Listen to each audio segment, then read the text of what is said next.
यक़ूलू आमन्ना बिल्लाहि व बिल यौमिल आखिर व मा हुम बिमुमिनीन, जो कहते थे कि हम अल्लाह और आखिरत पर ईमान लाए हैं, लेकिन अल्लाह फरमाते हैं वो ईमान वाले नहीं थे, ये ईमान नहीं लाए।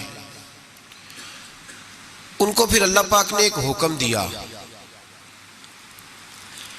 रब करीम ने फरमाया, उनकी एक अलामत अल्लाह ने बयान फरमाई। फरमाया वाइज़ा क़ीला लहुम आमिनू कमा आमन अन्नास, जब इनसे कहा जाए कि इस तरह ईमान लाओ जिस तरह दूसरे लोग यानी जिस तरह सहाबा ईमान लाए, जब मुनाफिकीन से ये कहा जाए कि उस तरह ईमान लाओ जिस तरह सहाबा ईमान लाए, कालू कहते हैं अनुमिनु कमा आमन सुफहा, क्या हम इस तरह ईमान लाए जैसे ये बेवकूफ ईमान लाए।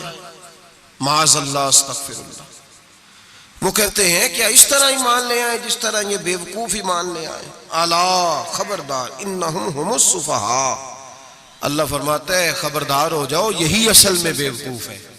वलाकिन ला यअलमून, लेकिन इन्हें इस बात का इल्म नहीं है।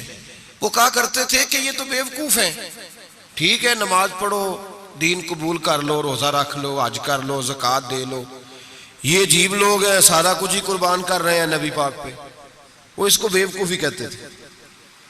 ये अजीब लोग हैं औलादें भी कुर्बान कर रहे हैं जिहाद में ले जाके, ये अजीब लोग हैं हर चीज ही लुटा रहे हैं, हम दाना लोग हैं, हम देखभाल के चलते हैं।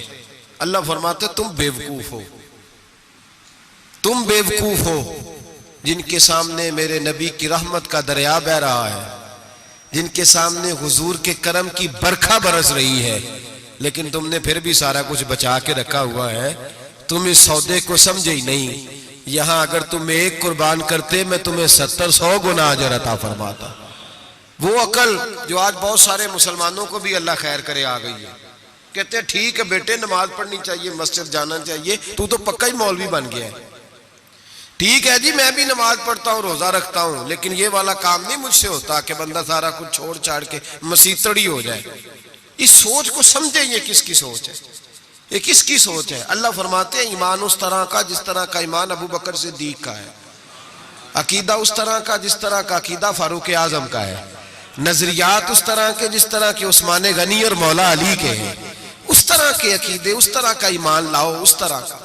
हजरत अबू बकर सिद्दीक रदी अल्लाह ताला अन्हु के बारे में मेरे नबी पाक अलैहिस्सलाम ने फरमाया अगर मैं अपनी सारी उम्मत का ईमान तराजू के एक पलड़े में रखूं, सारी उम्मत का, वली गौस कुतुब अब्दाल अहले बैत सहाबा, फरमाया अगर मैं अपनी सारी उम्मत का ईमान तराजू के एक पलड़े में रखूं और अकेले अबू बकर का दूसरे पलड़े में रखूं तो अबू बकर का ईमान फिर भी वजनी निकलेगा। अबू बकर का ईमान फिर भी, जनाब सिद्दीक अकबर के ख्यालात ईमान की पुख्तगी फिर भी वजनी निकलेगा मेरे अबू बकर का ईमान। और हुजूर फरमाते पता है इसका ईमान किस तरह का है, किस तरह का है हुजूर कैसा है। फरमाया मैंने जिसके सामने भी दीन पेश किया, जिसके सामने भी इस्लाम पेश किया, उसने दलील मांगी, मोजज़ा मांगा। अबू बकर के सामने जब मैंने दीन पेश किया तो इसने कोई चीज ही नहीं मांगी, फौरन कलमा पढ़ के मुसलमान हो गया। जो देख दाख के आते हैं वो देख के सौदा लेते हैं, पर मैं इसका बिन देखा सौदा है इसका ईमान। हमारे यहाँ जो जिसकी लोग, वैसे भी अल्लाह खैर करे अब सारे स्कॉलर लोगों का जमाना है, कहते हैं मैं सब की बात सुनूंगा जी, उधर भी जाऊंगा इधर भी जाऊंगा, इसे भी देखूंगा। स्कॉलर है ना सारे हजरात। नबी पाक ने तो हजरत उमर को मना कर दिया था कि तूने तौरात नहीं पढ़नी, हजरत फारूक आजम को। यहाँ लोग यूट्यूब खोलते हैं, कहते हैं ये मुस्बत बात है, अब जिसने मनफी की है उसकी भी जरा सुन लें।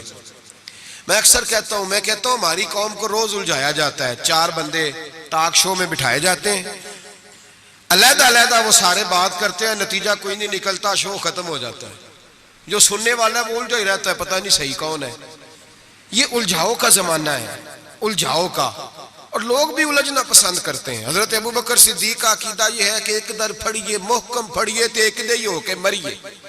जरूरत क्या है दाएं बाएं जाने, जरूरत ही नहीं। एक एक हरफ सज्जन दे ना दा सानू दिसदा वांग कुरान है, एक एक हरफ सज्जन दे नाम दा सानू दिसदा वांग कुरान है। सूरत यार दी वेंदे रहना सब अमलां दी जान है, ते हर दम याद सज्जन विच रहना साडा इहो ही विरद ज्ञान है।